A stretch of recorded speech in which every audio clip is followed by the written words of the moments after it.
So, welcome to week 10 and 11, actually. Um, this is from April 14 through the 21st.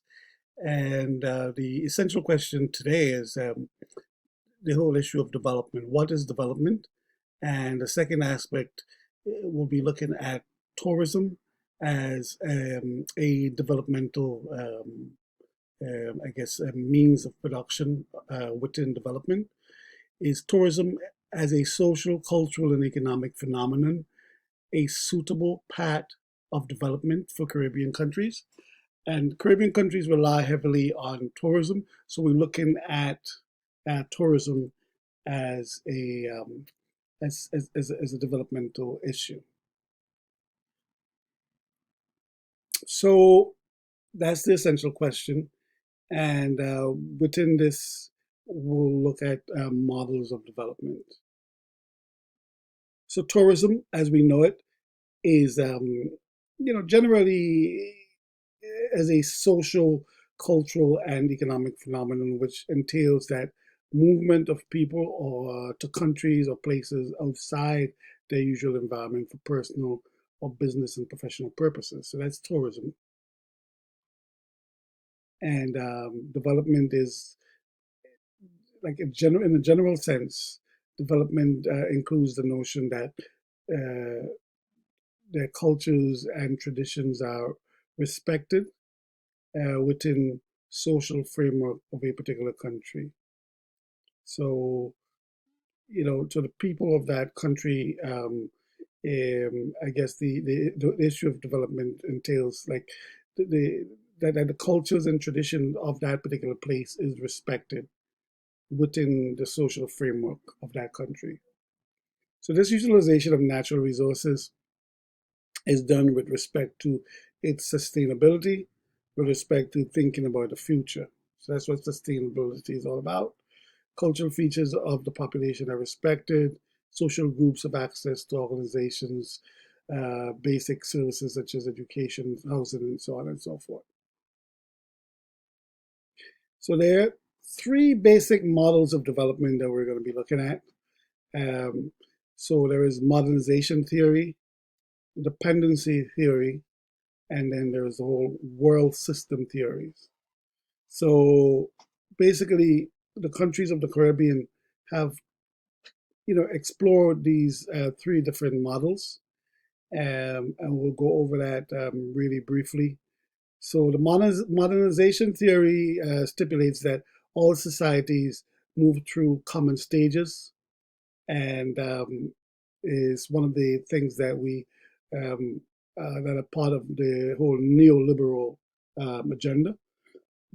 So basically, it's saying that there's no need for the government to be involved in like really directing development. The market will take care of itself.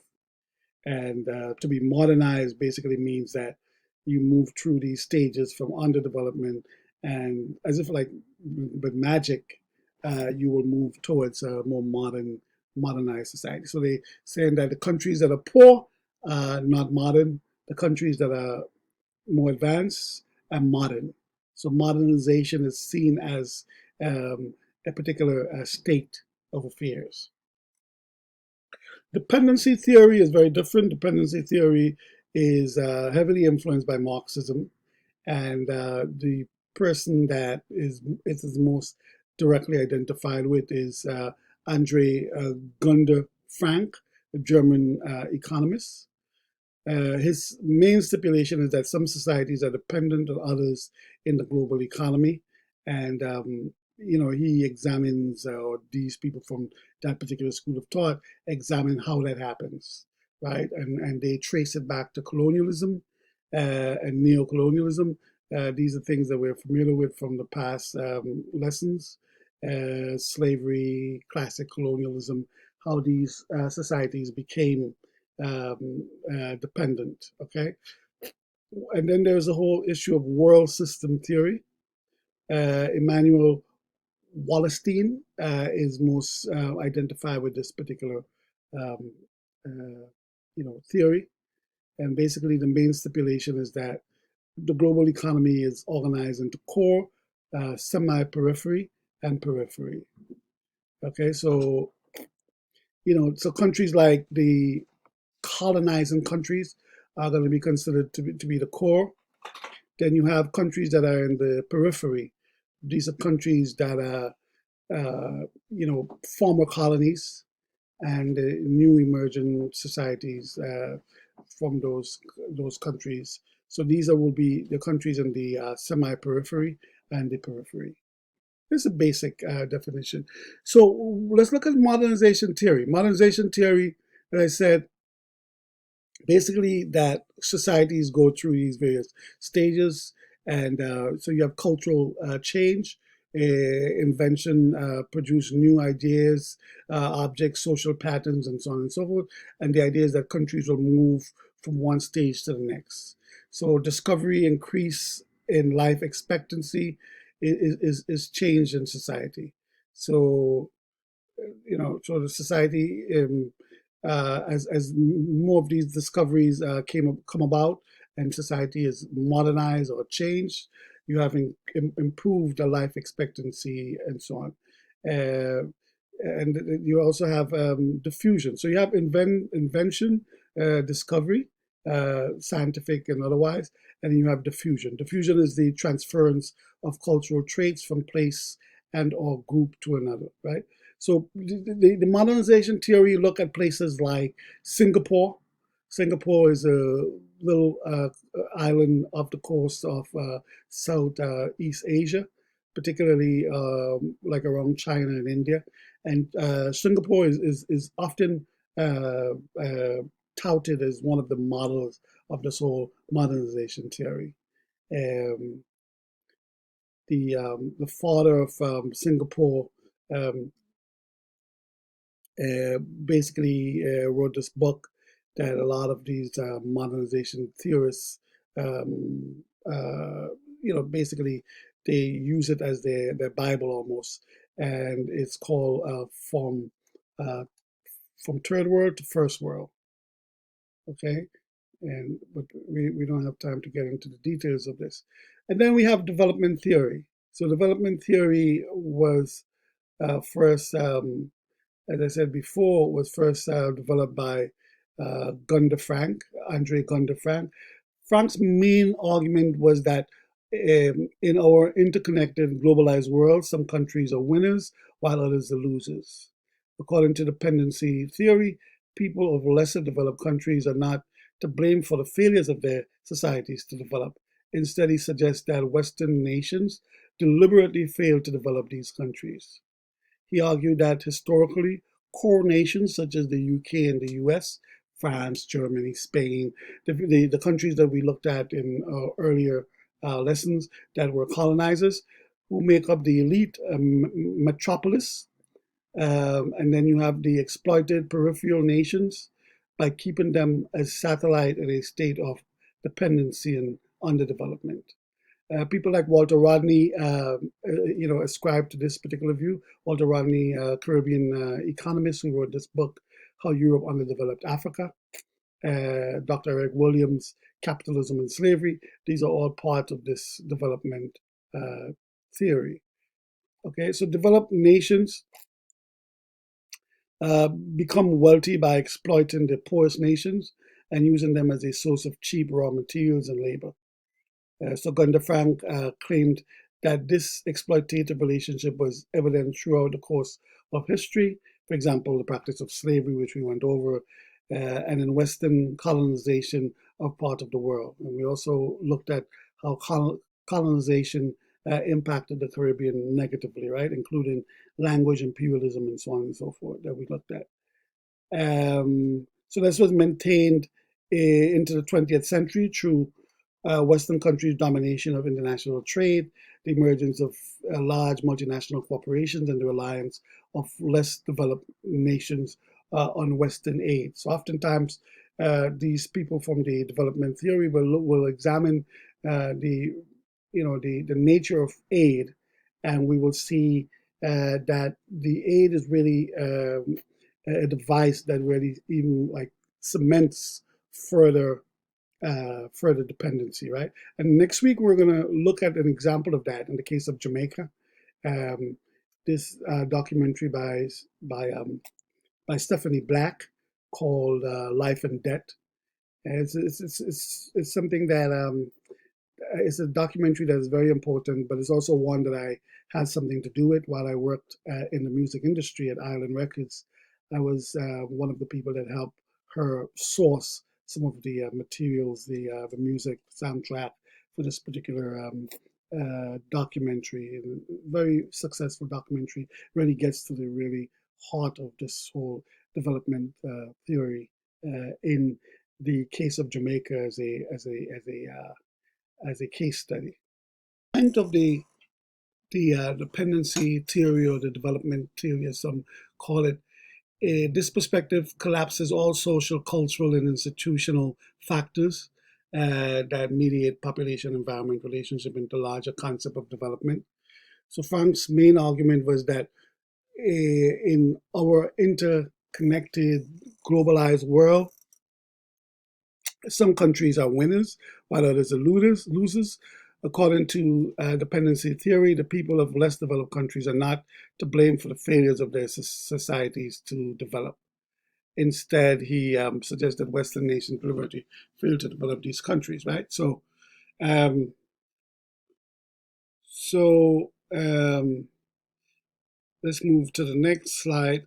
Here, this is a model of the dependency theory. Um, so dependency theory basically suggests, as I said before, that there is a core of countries, like all of these uh, colonizer countries, the um, the countries that were responsible for introducing slavery and colonizing the Caribbean, Africa, and Latin America, and the United States being a new variant in all of this, are all within that core, right? So you see the diagram, it shows like goods and services, or particularly goods moving outside of the core uh, into into the periphery as markets. And the resources from the periphery going into the core to be developed. Let's say, for example, I will give you an example in the case of cocoa. The raw material will be harvested in Jamaica or Trinidad or Grenada, right? The byproduct will be taken to the developed countries, the core, and processed.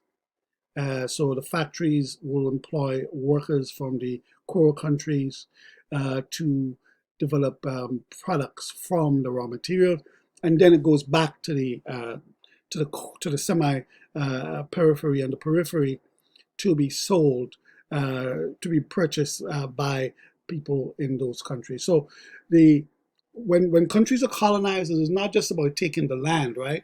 It is it is the labor, the raw material, and the market. So they're also a source of market for the goods that are developed in the core um, to be bought. So the development of the rich world was achieved by exploitation of the developed world, according to this dependency theory. The diagram to the right simply shows how resources are moved from the periphery, which is the developing countries, to the core, the developed countries. So in another way of putting it, from the colonized countries to the colonizer countries, that developing countries move into production of cash crops, cocoa, coffee, tea, which meant that they were no longer subsistent and actually dependent on the developed countries for food import and food aid, right? So all of the Caribbean countries, there's particularly the early economies, were characterized by that. Um, that the development of many countries were slowed or stopped by the arrival of colonists. So Gunder Frank points out that many countries were richer before colonization, after, before colonization rather than after. So Walter Rodney's book, How Europe Underdeveloped Africa, is one of the examples of that kind of analysis. And Eric Williams' Capitalism and Slavery. So a clearer sense of the model.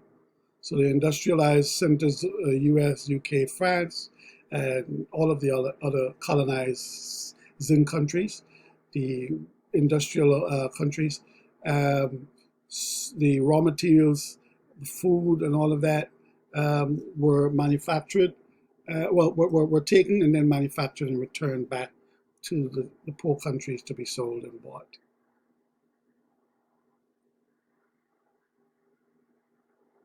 So then you have the world system theory.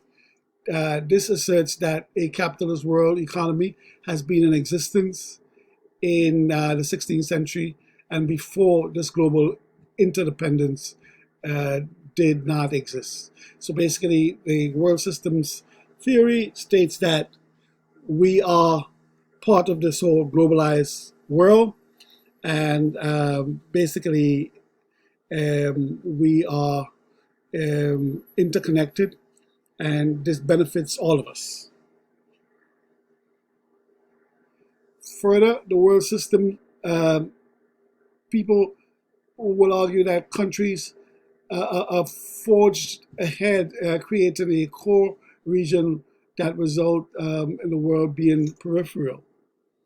Um, then a semi-peripheral area developed to bridge the gap between the two. So they're saying that it's natural and it's not a big deal, right? It's not necessarily a bad thing. That countries will emerge um, stronger and more developed as they interact within this world system.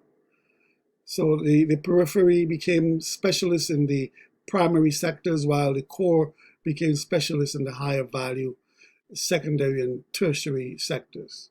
World system theory doesn't state that countries become stuck in the periphery like dependency theory, but can develop and therefore reduce disparities, is what I just explained. Key concepts here. Tourism, we already examined. What is tourism? The definition of tourism. Then we're looking also at the International Monetary Fund, and that's going to be featured prominently in the conversation next week as we look at the at Jamaica as a case study with that documentary, how the IMF, what role the IMF played in stymieing the Jamaican economy and really retarding Jamaica's development. And so this whole issue of globalization and tourism as a model is going to become very much part of that conversation. But apart from Jamaica, the tourism remains one of the key economic factors in the Caribbean region. As you can see from the chart here, uh, these are the 10 most visited Caribbean islands or countries. So um, 80% of visitors to the Caribbean region go to these countries. Dominican Republic, 6 million tourists in 2017, and the population of the Dominican Republic is just about 9 million. So imagine a country of of 9 million receives 6 million tourists a year. You can understand the impact on the environment, the land, and how dependent this really make these countries, right? Um, Cuba tourism is growing in Cuba, and Cuba has been one of the countries that have been like really embargoed, and tourism has been well managed uh, by the international. The so-called core countries because they wanted to really impact the Cuban economy severely. But in spite of that, for the Cuban tourism is one of the fastest growing sectors of the Cuban economy, and tourism in Cuba is one of the fastest growing tourism destination in the Caribbean region. So About 5 million now tourists descend on Cuba every year. Jamaica, a population of just about 2.3 million, receives equal amounts of tourists every year. So 2.3 million in 2017, and this was growing until COVID for all of these countries. And so we'll see how COVID um, has impacted the pandemic, impacted the Caribbean economies in a profound way, right? And then you can look at yourself with your own examination whether that model of development, that dependency, is sustainable means of development. Countries like Puerto Rico, 1.6 million tourists, and then you have places like the Bahamas, which is only 350 or so thousand people, receives 1.3 million tourists a year. Aruba, only about 100,000 or so people, receives a million tourists a year. The U.S. Virgin Islands, which is about the size of the country that I was born in, it's about 100,000 people, receives 800 and close to 900,000 tourists a year. Barbados, about 300,000, receives 641,000 tourists a year, and so on and so forth. Every Caribbean country, most Caribbean countries, I should say, receive more tourists than the people that live on those particular places. The exception, of course, is Trinidad and Tobago, because Trinidad does not rely on tourism to the extent that many of the other Caribbean countries do, because Cuba has a very, Trinidad has a very strong extractive sector. The oil industry in Trinidad and Tobago is one of their strongest economic pillars. So so that's something that that you guys can examine in your final paper. Tourism and development, just one aspect. Okay. Um, Moving along. So we're going to be looking at tourism, examining Western influences and foreign dependency in the Caribbean context. You have this is one of the texts for this week. Another text is Caribbean Island Tourism Pathway to Continued Colonial Servitude. These are some of the main readings for week 10. And so these are the readings. I decided to break up the reading this week into different groups. So the different groups will have different readings, and this will be indicated by the color of the tab in the Padlet, right? Um, I had a separate video that I sent out explaining the task for the week. Good luck. I just wanted to give you guys this quick overview. But so next week we're going to be looking at this documentary that you see in the image of here, Life and Debt.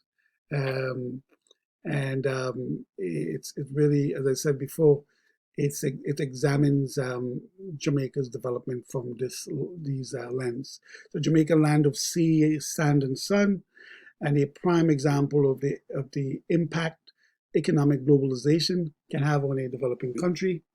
Using conventional and unconventional documentary techniques, this documentary dissects the mechanism of debt, that's DBT, that is destroying local agriculture and industry while substituting sweatshops and cheap imports. Very similar case in Haiti, very similar case in Dominican Republic, and many other Caribbean countries of not as strong in terms of scale as Jamaica, Dominican Republic and Haiti, the countries of the Greater Antilles, except for Cuba. Cuba hasn't allowed itself to be opened up to that extent. But we're going to be examining these as economic models. All right. So good for now.